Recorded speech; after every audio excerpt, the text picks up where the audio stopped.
আকাশে মেঘ কেটে এগিয়ে যাচ্ছিল একটা যাত্রীবাহী প্লেন। সবকিছু শান্ত ছিল, সবাই নিজের সিটে বসেছিল। কিন্তু সেই প্লেনে একজন মানুষ ছিল যার বাঁচার ইচ্ছে ছিল না। তার নাম জ্যাক। কিন্তু ভিতরে ভিতরে তার সবকিছু শেষ হয়ে গেছে। সে ধীরে ধীরে নিজের পকেট থেকে একটা ইন্স্যুরেন্স পেপার বের করল আর ভাবতে থাকল, যদি আমি মারা যাই তাহলে আমার পরিবারের কাছে এই টাকা যাবে। তার চোখে ছিল অশ্রু, কিন্তু মুখে একটা অদ্ভুত শান্তি। হঠাৎ প্লেনের বাইরে আবহাওয়া পাল্টাতে শুরু করল। সাদা মেঘের জায়গায় কালো জমে থাকা ঘন মেঘ ঘিরে গেল। তীব্র বাতাস, বজ্রপাতের চমক, আর পরের মুহূর্তে একটা ঝাঁকাদা বজ্রপাত সরাসরি প্লেনের ইঞ্জিনে লেগে যায়। ইঞ্জিনে আগুন ধরে গেছে। পাইলট কন্ট্রোল নেওয়ার চেষ্টা করে, কিন্তু প্লেন আর তার নিয়ন্ত্রণে নেই। পরের মুহূর্তে প্লেন দুটুকরো হয়ে আকাশেই ছিন্ন ভিন্ন হয়ে যায়। একটা অংশ আকাশেই অদৃশ্য হয়ে যায়, আর অন্যটা দ্রুত নিচে এক অজানা জায়গায় পড়ে, শুনশান আর ভয়ঙ্কর দ্বীপের দিকে চলে যায়। প্লেনের অংশটা জোরদার বিস্ফোরণের সঙ্গে সেই রহস্যময় দ্বীপে পড়ে যায়। চারদিকে ধোঁয়া, আগুন, চিৎকার, আর তারপর কিছু সেকেন্ডের জন্য নীরবতা। এর মধ্যে এক হাত খুঁজে পাওয়া যায়। কেউ একজন এখনও বেঁচে আছে। ধোঁয়া আর ধ্বংসস্তূপের মাঝে ধীরে ধীরে কিছু মানুষের জ্ঞান ফিরে আসতে শুরু করছে। কারো মাথা ফাটা, কারো হাত জখম, কিন্তু সবচেয়ে বড় কথা, তারা এখনও বেঁচে আছে। ধ্বংসস্তূপের মাঝে ক্যাপ্টেনের চোখ খুলে যায়। সে ব্যথায় কাঁপতে কাঁপতে উঠার চেষ্টা করে। তার শরীর ভয়ানকভাবে চূর্ণ বিচূর্ণ হয়েছে, তবুও সে হাল ছাড়ে না। রেডিও, আমাদের রেডিও খুঁজতে হবে। সে পাইলটের দিকে তাকায়, যিনি মাটিতে পড়ে আছেন। উঠো, সাহায্য ডাকো। পাইলট ধীরে ধীরে উঠে চারপাশে রেডিও খুঁজতে থাকে। চারদিকে ধ্বংসস্তূপ ছড়িয়ে আছে, ভাঙা সিট আর জ্বলন্ত টুকরো।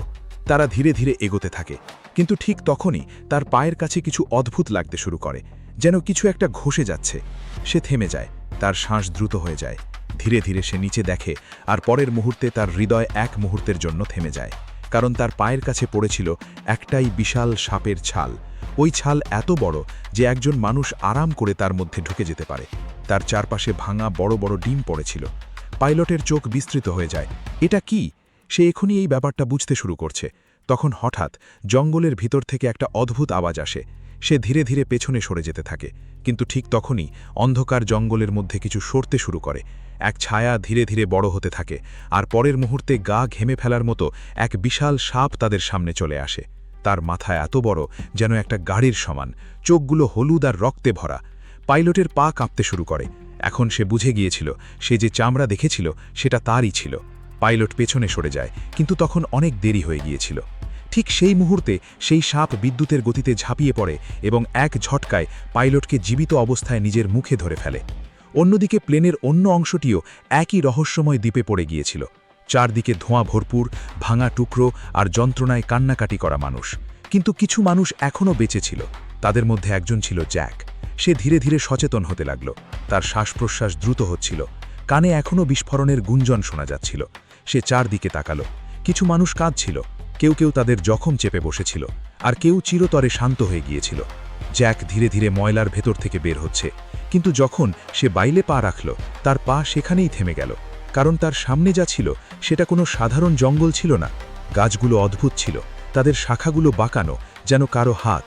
পাতা নড়ছিল না, বরং যেন শ্বাস নিচ্ছিল। বাতাসে একটা অদ্ভুত গন্ধ ছিল, আর সবচেয়ে ভয়ের ব্যাপার, পুরো জঙ্গল যেন জীবন্ত ছিল। এই জায়গা ঠিকঠাক নয়, একজন ভয়ে ভয়ে বলল। সবাই ধীরে ধীরে বের হও। তখনই জ্যাকের চোখ পড়ল এক মেয়ের ওপর। সে কাঁদছিল আর কাউকে ময়লা থেকে বের করার চেষ্টা করছিল। তার বন্ধু ভিতরে আটকা পড়েছিল। সে পুরো শক্তি দিয়ে চেষ্টা করছিল, কিন্তু ঠিক তখনই উপর থেকে একটা বড় লোহার টুকরো সরাসরি তাদের ওপর পড়তে যাচ্ছিল, কিন্তু অনেক দেরি হয়ে গিয়েছিল। ঠিক তখন জ্যাক দৌড়ে এসে শেষ মুহূর্তে তাদের দুজনকে ধাক্কা দিয়ে বাঁচিয়ে ফেলে। লোহার টুকরো সেই জায়গায় পড়ে যায়। মেয়েটির প্রাণ বাঁচল। সে কাঁপতে কাঁপতে জ্যাককে দেখে। তার চোখে ছিল ভয় আর কৃতজ্ঞতাও, কিন্তু তারা জানত না এটা ছিল শুধু শুরু। আসল ভয়ের শুরু এখন হবে। সবাই এক জায়গায় জড়ো হয়। আমাদের সাহায্য ডাকার দরকার। কেউ কেউ বলল, সবাই রেডিও খুঁজে বের করার চেষ্টা করো, ফোন ডিভাইসগুলো সব চেক কর। কিন্তু কোনো সিগন্যাল নেই, একদম কিছুই না। এমন যেন এই জায়গাটা পৃথিবী থেকে আলাদা। এখন সবার মুখে ভয় স্পষ্ট দেখা যাচ্ছিল। আমরা এখানে আটকে গেছি। তখন একটা লোক টিমের সামনে এগিয়ে এলো। যদি আমরা এখানে থাকি তাহলে আমরা সবাই মারা যাব। সবাই তার দিকে তাকালো। এই জঙ্গলটা সাধারণ নয়। আমাদের প্লেনের সামনের অংশটা খুঁজে বের করতে হবে। ওখানেই রেডিও থাকবে। সবার মনে হলো তার কথা ঠিক, আর তারা এগিয়ে যাবার সিদ্ধান্ত নিল। কিন্তু তখনই ওই লোক পাশের গাছ থেকে একটা ফল তুলে নিল। কমপক্ষে কিছু খাবার জন্য তো পাচ্ছি। সে হাসল আর ফলটা মুখের কাছে নিয়ে গেল। জ্যাক ওকে থামাতে চায়, কিন্তু বোমাটা তার হাতেই ফেটে যায়। ভিতর থেকে বের হওয়া বিষাক্ত অ্যাসিড সরাসরি তার মুখে পড়ে। সে ব্যথায় কেঁপে ওঠে, তার ত্বক জ্বলে যেতে থাকে, মুখ গলে যেতে শুরু করে, আর কয়েক সেকেন্ডের মধ্যেই সে মাটিতে পড়ে মারা যায়। সবাই স্তম্ভিত হয়ে যায়, কেউ কিছু বলতে পারে না। এখন তারা বুঝতে পারল এখানে খাবারটাও মৃত্যু হতে পারে। ভয় তখন আতঙ্কে রূপ নেয়। হঠাৎ চারপাশের গাছগুলো কেঁপে ওঠে, যেন তারা নতুন শিকার খুঁজে পেয়েছে। এক লোক পালাতে শুরু করে, কিন্তু এক বিশাল গাছ তাকে ধরে ফেলে আর জীবিতই গিলে ফেলে। হাড় ভাঙার আওয়াজ সবাইয়ের অন্তর ছিঁড়ে দেয়। তখন আর কেউ ভাবছিল না, সবাই দৌড়াচ্ছিল নিজের প্রাণ বাঁচানোর জন্য। কেউ একদিকে, কেউ অন্যদিকে। চিৎকার, আতঙ্ক, মৃত্যু সর্বত্র। আর তখনই জ্যাক পড়ে যায়। তার সামনে সেই ইন্স্যুরেন্স পেপার উড়ে আসে। সে সেটা দেখল। কয়েক সেকেন্ডের জন্য সবকিছু থমকে যায়। আমি তো মরতে চাইছিলাম। সে ধীরে ধীরে উঠে দাঁড়ায় এবং নিজে একটা গাছের সামনে দাঁড়িয়ে পড়ে, যেন সব শেষ। গাছটা তার দিকে এগোয়, মুখ খোলে, এবং ঠিক তখনই একটা ছেলে দৌড়ে এসে জ্যাককে টেনে নেয়। জ্যাক সজাগ হয়। এখন সে বুঝতে পেরেছিল মৃত্যু সহজ নয়, আর এই দ্বীপ তাকে এত সহজে মরতে দেবে না। জঙ্গল থেকে কোনো মতে যেন বেঁচে দৌড়ে জ্যাক আর বাকিরা হাঁপাতে হাঁপাতে থামে। সবার নিঃশ্বাস তীব্র, হৃদয় জোরে জোরে ধরাধর করছে। পিছনে ফিরে দেখার সাহস কারও ছিল না, কারণ যা তারা দেখেছে সেটা মানুষের মাথার বোধগম্যতার বাইরে। এক লোক কাঁপতে কাঁপতে বলে, এই জায়গাটা নরক, কিন্তু থামা মানে ছিল মৃত্যুকে ডাকা। তাই সবাই এগিয়ে চলে। অনেকক্ষণ হাঁটার পর তারা একটা খোলা জায়গায় পৌঁছে যায়, যেখানে সামনে একটা বড় নালা মতো পানি বয়ে চলছিল। সবার মনে হলো হয়তো এখানে একটু স্বস্তি মিলবে, কিন্তু তারা জানত না মৃত্যু তাদের ঠিক দুধাপ এগিয়ে আছে। গিরগিটোর চোখ সরাসরি সেই লোকটার উপর আটকে ছিল, এবং এক সেকেন্ডও নষ্ট না করে সে তার উপর ঝাঁপিয়ে পড়ে। আর সেই লোকটা পালানোর চেষ্টা করে, কিন্তু গিরগিটি তাকে তার ফাঁদে আটকায় আর টানতে টানতে পানির মধ্যে নিয়ে যায়। কয়েক সেকেন্ড পর শুধু রক্তের পানি। সবার পায়ের তলায় মাটি সরতে শুরু করে। দৌড়াও!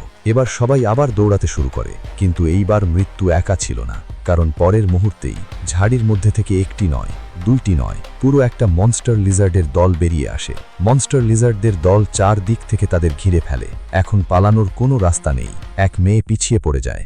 এক লিজার্ড তার উপর ঝাঁপিয়ে পড়ে আর তাকে মুখে টেনে নিতে চায়, কিন্তু তখনই জ্যাক দৌড়ে এসে তাকে শক্ত করে ধরে ফেলে। সে পুরো শক্তি দিয়ে টানতে শুরু করে। লিজার্ড তাকে টানছিল। জ্যাক জীবনের আর মৃত্যুর মাঝামাঝি টানাটানি করে মেয়েটাকে যেভাবে হোক টেনে ফিরিয়ে আনে, কিন্তু বিপদ শেষ হয়নি, কারণ পরের মুহূর্তেই আরেক লিজার্ড সরাসরি জ্যাকের উপর লাফিয়ে পড়ে। সে ওকে মাটিতে ফেলে দেয়। তার চোয়াল ধীরে ধীরে জ্যাকের মাথার কাছে এসে পৌঁছাচ্ছিল। জ্যাকের শ্বাস বন্ধ হয়ে আসছিল, এটাই শেষ। কিন্তু তখনই উপর থেকে আরেকজন ঝাঁপিয়ে পড়ে এবং লিজার্ডের উপর পড়ে যায়। সে তাকে ধাক্কা দেয়। জ্যাক উঠে পড়ে এবং সবাই মিলে সেখান থেকে বাঁচতে বাঁচতে পালিয়ে যায়। কিন্তু তখন তারা বুঝতে পেরেছিল এই দ্বীপটা শুধু একটা নয়, হাজার হাজার মৃত্যুর দ্বীপ, যেখানে প্রতিটি পদক্ষেপে কেউ না কেউ তাদের জন্য অপেক্ষা করছে। দৌড়ে দৌড়ে তারা একটা লম্বা ঘাসের এলাকায় চলে আসে। ঘাস এত উঁচু যে কেউ কাউকে দেখতে পায় না। সবাই একে অপরের থেকে দূরে চলে যায়। একজন তখন আওয়াজ করে জ্যাককে ডাকে আর বলে, এদিকে আসো। আওয়াজ শোনা যায়, কিন্তু কেউ কাউকে দেখতে পায় না। ভয় বাড়তে থাকে। তখনই জ্যাক চিৎকার করে, সবাই একসাথে লাফাও। সবাই লাফ দেয়, আর কয়েক সেকেন্ডের জন্য তারা একে অপরকে দেখতে পায়। তারা দিকটা বুঝে আবার একসাথে চলে আসে। লম্বা ঘাসের মাঝে দাঁড়িয়ে জ্যাক আর বাকিরা হাঁপিয়ে উঠেছিল। সবাই ভীত হয়ে গিয়েছিল আর সম্পূর্ণ ভেঙে পড়েছিল। চারপাশে নীরবতা, কিন্তু এই নীরবতা সাধারণ নয়। এটা সেই নীরবতা যা ঝড় আসার আগে থাকে। তখন হালকা হালকা সারসার শব্দ শোনা যায়, প্রথম দূর থেকে, তারপর ধীরে ধীরে কাছে। এক লোক ফিসফিস করে বলছে, তুমি শুনেছ তো? সবাইয়ের শ্বাস আটকে যাচ্ছে, ঘাস কেঁপে উঠছে, যেন তাদের মধ্যে কোনো কিছু ঘুরে বেড়াচ্ছে। আর পরের মুহূর্তে এক লোক চিৎকার করে ওঠে। সবাই তার দিকে তাকায়, কিন্তু সে তো ছিলই না, শুধু ঘাস কাঁপছিল। আর কয়েক সেকেন্ড পর একটা জোরালো শব্দ, যেন হাড় ভেঙে গেল। এখন সবাই বুঝে গিয়েছিল কেউ তাদের এক এক করে তুলে নিচ্ছে, কিন্তু কে? ঠিক তখনই ঘাসের মধ্যে থেকে এক বিশাল ছায়া উঠে আসে, ধীরে ধীরে ওপরে উঠে আবার তাদের সামনে ফিরে আসে। সেই বিশাল সাপ, কিন্তু এবার সে আগের চেয়ে অনেক বেশি বিপজ্জনক ছিল। তার চোখে শুধু একটা কথা ছিল, বদলা নিতে হবে। তার ডিম, তার ব্যথা, আর এখন সে প্রত্যেক মানুষকে শেষ করতে চায়। হঠাৎ বিদ্যুতের গতিতে সাপটি ঝাঁপিয়ে পড়ে, একজন মানুষকে পুরো জোরে ধরে ফেলে। তার শরীর ধীরে ধীরে চূর্ণ হতে থাকে। তাকে বাঁচাতে কেউ কিছু করতে পারে না। তার হাড় এক এক করে ভেঙে যায় এবং পরের মুহূর্তে সেই সাপ তাকে জীবিত খেয়ে ফেলে। সবার মুখে রক্ত জমে যায়। এখন শুধু একটা রাস্তা বাকি ছিল, পালাও। সবাই জীবন বাঁচিয়ে দৌড়াতে শুরু করে, কিন্তু সেই সাপ তাদের থেকে দ্রুত ছিল। প্রতি পদক্ষেপে সে কাছাকাছি আসছিল। তখনই এক মেয়ের মুখ থেকে আওয়াজ বের হয়ে যায়, শুধু একটা ছোট্ট আওয়াজ, আর ওটাই তার সবচেয়ে বড় ভুল হয়ে যায়। সাপটা তৎক্ষণাৎ তার দিকে ঘুরে আসে আর ঝাপটা মারতে যায়, কিন্তু ঠিক তখনই জ্যাক এগিয়ে আসে। এখানে আয়! সে নিজের শরীর তার সামনে দাঁড় করিয়ে দেয়। সাপটার মনোযোগ নিজের দিকে টানে। এখন সাপটা আরও রেগে যায় আর আগুনে ঝলসানো হয়ে ওঠে। সাপটা সরাসরি জ্যাকের দিকে বাড়ে, কিন্তু এখানেই খেলা পাল্টে যায়, কারণ ওই মোটা লোকটা বিষাক্ত ফলগুলোকে দ্রুত এক হাতে তুলে নেয় আর পুরো শক্তিতে আর একটা ফলের ওপর আঘাত করে। একটা ফল ফেটে যায়, তারপর আর একটা, তারপর তৃতীয়টা, আর তারপর পুরো জঙ্গল গর্জনে কেঁপে ওঠে। বিষাক্ত তরলটা সরাসরি সেই সাপের গায়ে পড়ে। সাপের খোলস জ্বলে ওঠে। সে ব্যথায় করুণ চিৎকার করে এবং জোরে জোরে ফড়ফড়াতে থাকে। পুরো জমি কেঁপে উঠতে থাকে এবং শেষ পর্যন্ত ব্যথায় হেরে সেই সাপটা ধীরে ধীরে পিছনে সরে যায়, দৌড়ে অন্ধকারে গায়েব হয়ে যায়। কয়েক সেকেন্ডের জন্য সবকিছু শান্ত হয়ে যায়, শুধু ভারী শ্বাসের আওয়াজ। কেউ কিছু বলছে না, কারণ সবাই জানে এটা কোনো জয় নয়, এটা শুধু একটা বিরতি, কারণ সেই সাপ আবার ফিরে আসবে এবং পরের বার আরও বেশি বিপজ্জনক হবে। দৌড়ে দৌড়ে ক্লান্ত চুরমার, জ্যাক আর বাকিরা অবশেষে একটা ছোট্ট গুহায় পৌঁছায়। রাত হয়ে গেছে, পুরো জঙ্গল গাঢ় অন্ধকারে ডুবে গেছে। শুধু তাদের শ্বাসের আওয়াজ আর দূরে কোথাও একটা অদ্ভুত একটা গুঞ্জন শোনাচ্ছিল। সবাই গুহার ভেতরেই বসে পড়ে। এক বয়স্ক লোক ধীরে ধীরে বলে, আজ এখানেই থাকব। কেউ বাধা দেয় না, কারণ বাইরে যাওয়া মানে সরাসরি মৃত্যুকে আলিঙ্গন করা। কিন্তু গুহার ভিতরও অন্ধকার কম ঝুঁকিপূর্ণ ছিল না। কিছুই পরিষ্কার দেখা যাচ্ছিল না। এক বয়স্ক লোক দুটা পাথর ঘষতে থাকে আর বলে, আমাদের আগুন জ্বালাতে হবে। সে বারবার চেষ্টা করে, কিন্তু আগুন জ্বলে না। সবাই হতাশ আর ভয় পেয়ে যায়।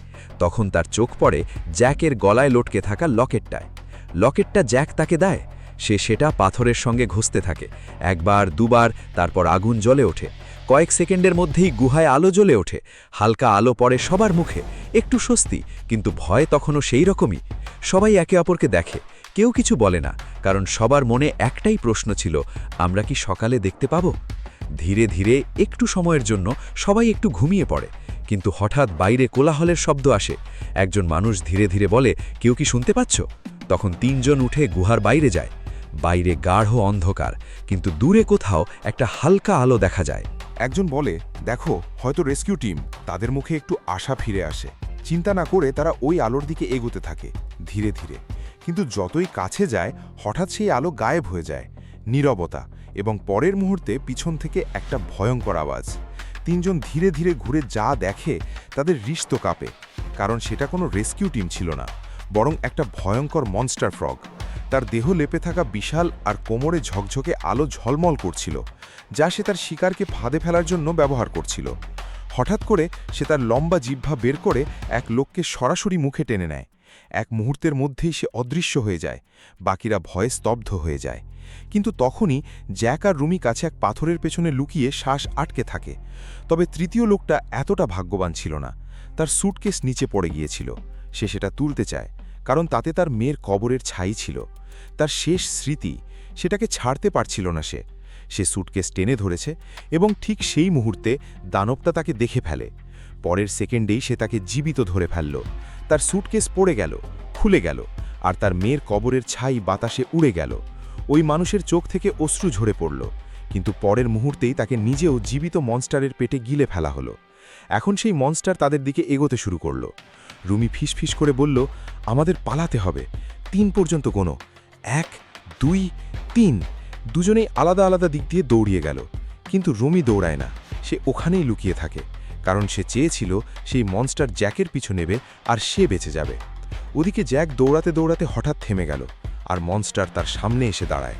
তার চোখগুলো সরাসরি জ্যাকের ওপর আটকে থাকে। তার লম্বা জিহ্বা ধীরে ধীরে বেরিয়ে আসছিল। জ্যাক বুঝে গিয়েছিল এখন বাঁচা অসম্ভব। সে ধীরে ধীরে পিছনে সরে যায়, কিন্তু পিছনে শুধু অন্ধকার আর সামনে মৃত্যু।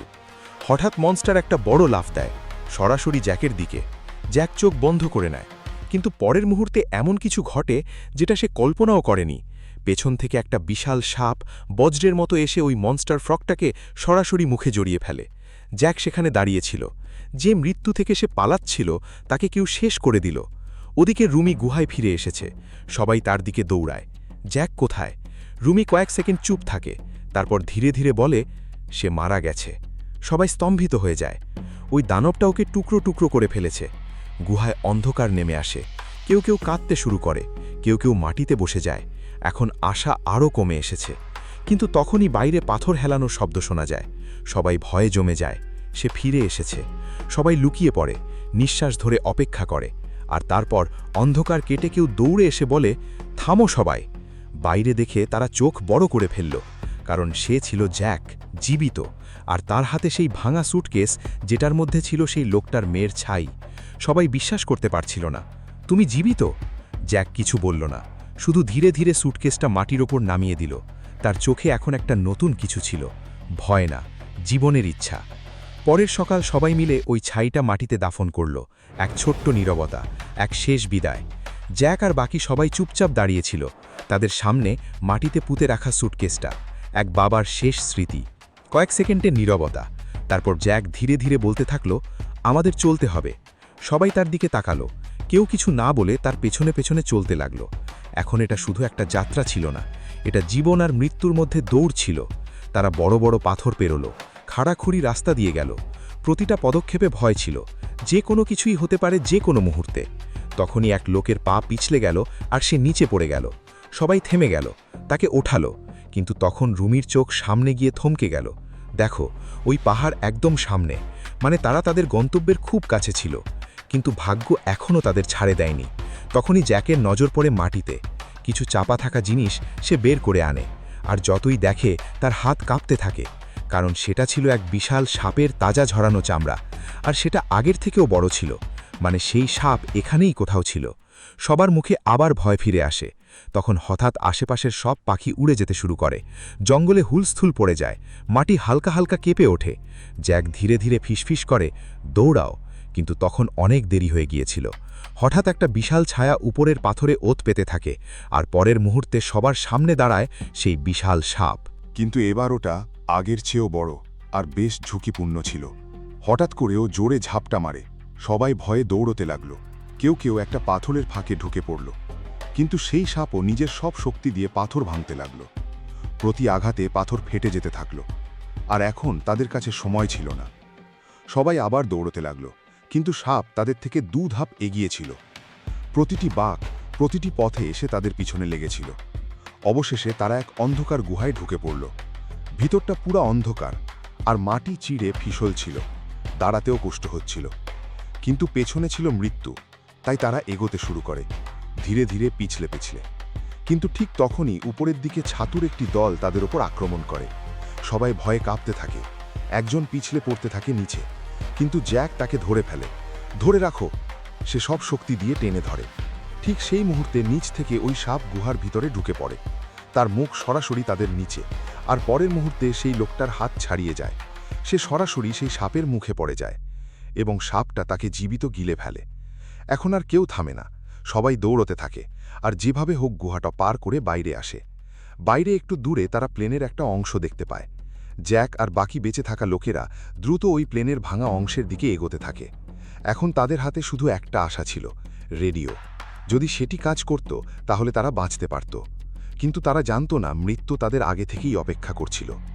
যেই মুহূর্তে তারা প্লেনের ভিতরে পৌঁছায়, চারপাশে নীরবতা, ভাঙা সিট, রক্তের দাগ, আর মাটিতে পড়ে থাকা পাইলট। এয়ার হোস্টেস তাকে তুলে উঠতে চেষ্টা করে, কিন্তু সে মারা গিয়েছিল। সবার মুখে ভয়, কিন্তু সময় ছিল না। হঠাৎ এয়ার হোস্টেসের হাত কন্ট্রোলের ওপর পড়ে।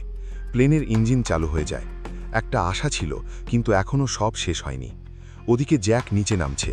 রেডিও খুঁজতে গিয়ে ধ্বংসস্তূপের মধ্যে কিছু দেখতে পায়, ভাঙা বড় বড় ডিম। সে থেমে যায়, তার নিঃশ্বাস ধীর হয়ে আসে আবার। আর তখনই সেই আওয়াজ শুরু হয়। জ্যাক ধীরে ধীরে পিছনে ফিরে দেখে তার সামনে সেই বিশাল সাপ, আগের চেয়েও বেশি বিপজ্জনক, চোখে আগুন। সাপ সরাসরি জ্যাকের উপর ঝাঁপিয়ে পড়ে, কিন্তু জ্যাক সঙ্গে থাকা প্লেনের দরজা দ্রুত তুলে নেয় আর সেটা ঢাল বানায়। সাপ তাকে ধাক্কা দিচ্ছে, কিন্তু থামছে না।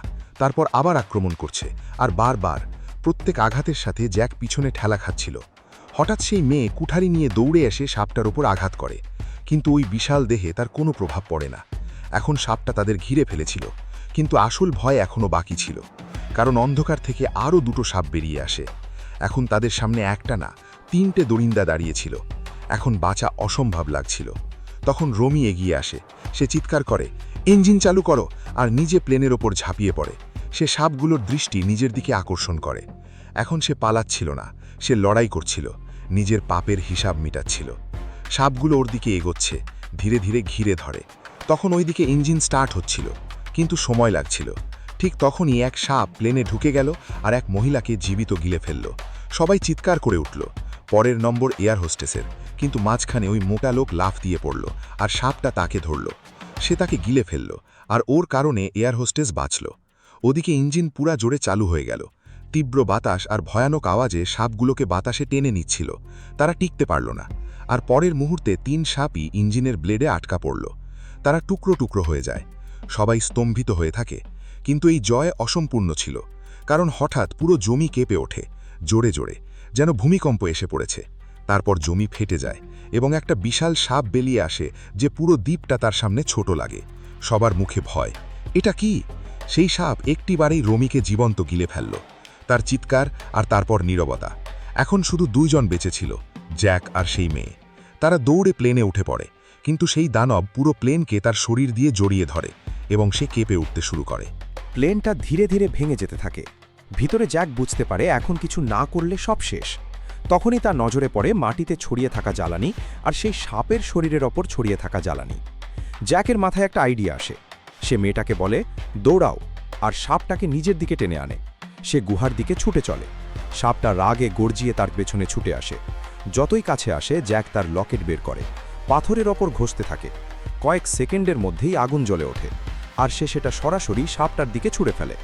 পরের মুহূর্তেই ধুমধাম এক ভয়ঙ্কর বিস্ফোরণ। পুরো জায়গাটা আগুনে ঢেকে যায়। সাপটা পুড়তে থাকে, কাঁপে, চিৎকার করে, আর ধীরে ধীরে রাশে পরিণত হয়। সব শেষ। মৃত্যু শেষ পর্যন্ত হার মেনে নেয়। জ্যাক আর সেই মেয়ে ধীরে ধীরে বেরিয়ে আসে। তাদের শ্বাস কষ্টকর, কিন্তু তারা বেঁচে আছে। ঠিক তখনই রেডিও থেকে কণ্ঠ শোনা যায়। হ্যালো, আপনি কি আমাদের শুনতে পাচ্ছেন? উদ্ধার দল তাদের খুঁজে পেয়ে গেছে। জ্যাক আকাশের দিকে তাকায়, চোখে অশ্রু, কিন্তু এবার যন্ত্রণার জন্যে নয়, জীবনের জন্যে। যে মৃত্যুকে সে খুঁজছিল, আজ সেই জীবনই তাকে আবার নিজের কাছে টেনে নিয়েছে। এভাবেই এই সিনেমা শেষ হলো। এমন দারুণ মুভির জন্য ভিডিওটা লাইক আর শেয়ার করতে ভুলবে না। তোমাদের প্রতিটা লাইক আর কমেন্ট আমাদের আরও ভালো মুভি আনবার সাহস দেয়। তো এমনই মজা আর রোমাঞ্চকর মুভি এক্সপ্লেনেশন দেখতে মুভি এক্সপ্লেনকে সাবস্ক্রাইব করতে একদম ভুলবে না। দেখা হবে পরের ভিডিওতে। ততক্ষণের জন্য ধন্যবাদ।